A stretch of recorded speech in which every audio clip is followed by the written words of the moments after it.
மோகனிதி அவர்களுக்கு மாண்புமிகு அமைச்சர் அவர்கள் சிறப்பு செய்கிறார். நிகழ்வில் பங்கேற்ற சகோதரி ஜோதி அவர்களுக்கு சமத்துவ பாதையில் சமூக நீதி என்ற தலைப்பில் பேசிய ஜோதி அவர்களுக்கு சிறப்பு செய்யப்படுகிறது.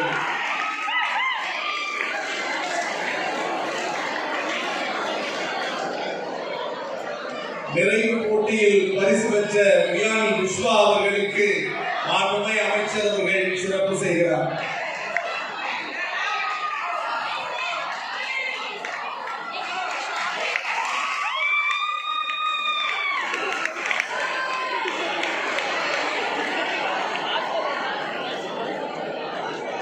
அருமைக்குரிய சகோதரர் டெக்சின் ரொமாரி எல்லோருக்கும் எல்லாம் கிடைக்கும் என்கிற தலைப்பில் உரையாற்றிய சகோதரர் டெக்சின் அவர்களுக்கு பகுதி கழகத்துடைய செயலாளர் முரளி அவர்கள் அமைச்சரோடு இணைந்து சிறப்பு செய்வார்.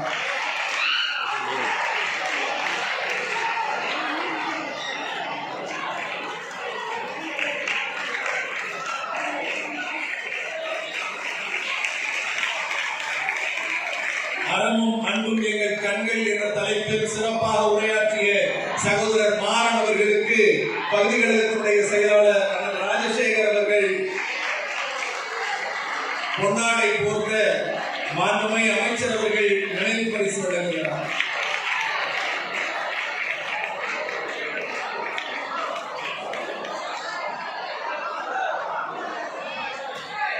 பெண்மையை போற்றுவோம் என்கிற தலைப்பில் சிறப்புரையாற்றிய சகோதரர் பம்மல் தினேஷ் அவர்களுக்கு அபிரஞ்சன் அவர்கள் சால்வை அணிவிக்க மாநகராட்சியினுடைய மேயர் பிரியா அவர்கள் நினைவு பரிசு வழங்குகிறார். மக்கள் அதிகாரமே திராவிட ஜனநாயகம் என்கிற தலைப்பில் உரையாற்றிய தலைவர் முன்னால் உரையாற்றிய சகோதரர் கோவில் அவர்களுக்கு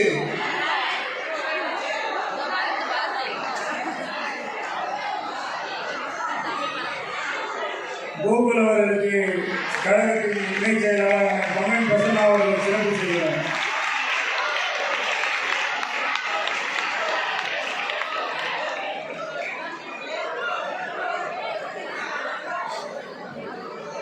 அன்றைய நிகழ்வில் சிறப்பாக உரையாற்றிய ராஜராஜேஸ்வரி அவர்களுக்கு யாழினி அவர்கள் நிகழ்ச்சியினுடைய ஒருங்கிணைப்பாளர் யாழினி அவர்கள் பொன்னாடை போட்ட சென்னை பெருநகர மாநகராட்சியினுடைய மேயர் சகோதரி பிரியா அவர்கள் நினைவு பரிசு வழங்குகிறார்.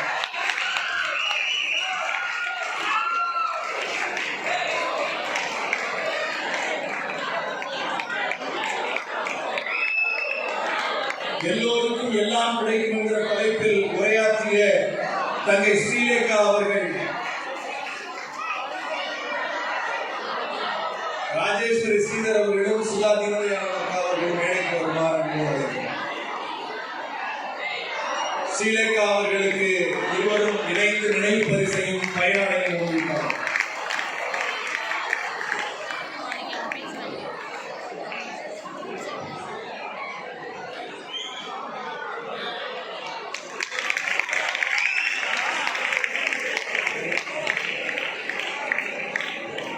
உணவுக்கும் தொழிலுக்கும் வந்தனை செய்வோம் என்கிற தலைப்பில் பேருரையாற்றிய பார்கவி அவர்களை அன்போடு அழைக்கிறோம். அவருக்கு சுதா தீனதயாளன் அவர்கள் பொன்னாடை கொடுத்த மாநகர மேயர் சகோதரி பிரியா அவர்கள் நினைவு பரிசு வழங்குகிறார்.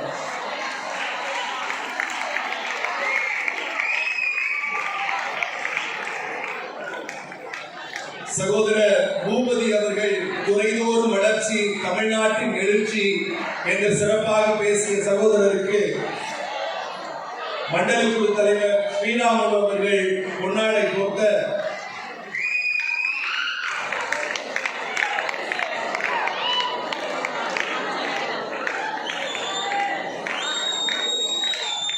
நினைவு பரிசாக முத்தமிழறிஞர் டாக்டர் கலைஞர் அவர்களுடைய நூற்றாண்டை முன்னிட்டு 100 ரூபாய்க்கான வெள்ளி காயினை மாணவர்களுக்கு நினைவு பரிசாக மாண்புமிகு அமைச்சர் அவர்கள் வழங்கிக் கொண்டிருக்கிறார்.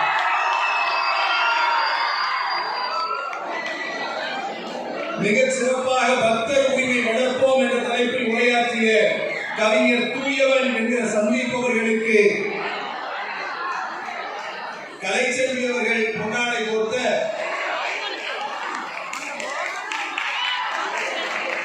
விஜயகுமார் அவர்கள் நினைவு சொல்கிறார்.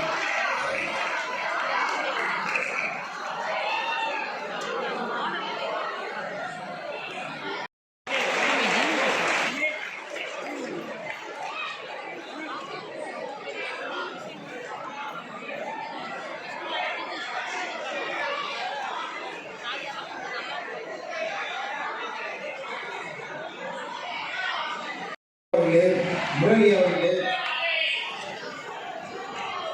இந்த தொடர் கருத்தியலை ஒருங்கிணைத்து நடத்தி கொண்டிருக்கின்ற ஒருங்கிணைப்பாளர்கள், எங்கள் ஊரில் நான் திண்ணையில் பேசிக் கொண்டிருந்த என்னை இன்றைக்கு சென்னையில் பேச வாருங்கள் என்று அழைப்பு விடுத்த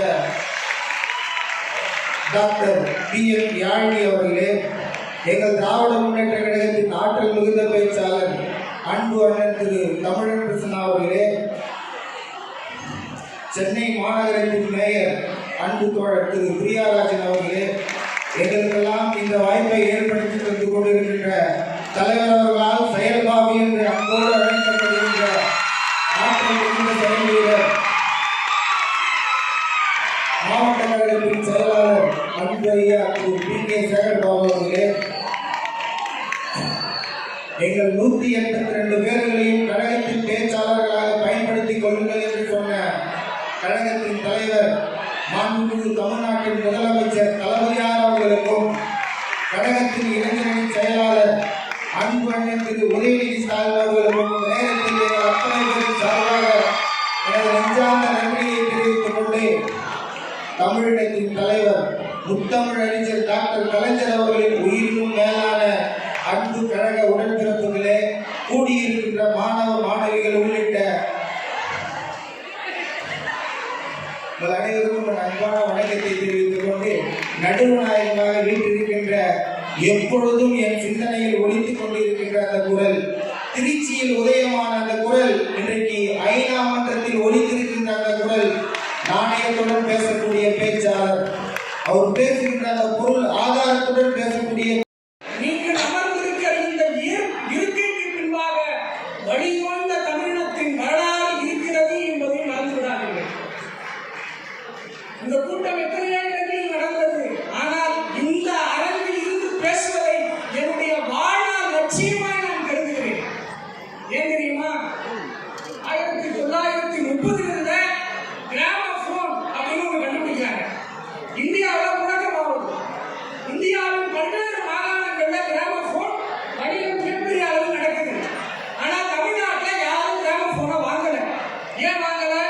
காசு இல்லைங்கிறதுனாலயா? மக்களிடத்தை வாங்கும் சக்தி இல்லைங்கிறதுனாலயா? என்ன காரணம் தெரியுமா? கிராமபோன்ல தமிழ் இசை கிடையாது. வேற என்ன இசை இருந்தது? தெலுங்கு கீர்த்தனைகளும் இந்தி பாடல்களும் இருந்தன. ஏன் இருந்தன?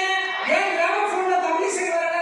காரணம், தமிழ்நாட்டில் இருந்த எந்த சபாக்களிலும் எந்த அகாடமிகளிலும் தமிழ் இசையை பாடுவதற்கான வாய்ப்பை தரல. தலைமை செயற்குழு உறுப்பினர் விஜயகுமார் அவர்களே, மாவட்ட கழகத்தினுடைய நிர்வாகிகள் தேவன் அவர்களே, ஆசாத் அவர்களே, நீதவதி அவர்களே,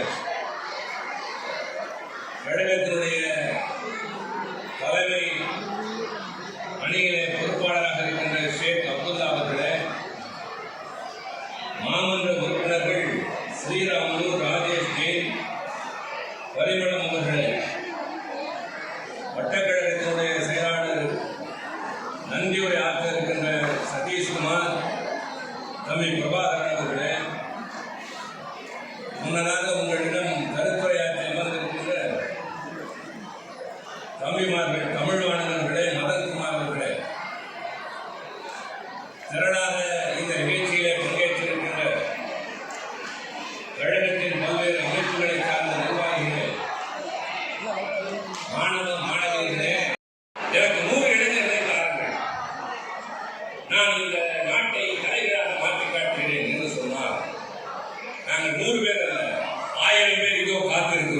எங்களுக்கு ஒரு விவேகானந்தர் தேவை என்று தம்பி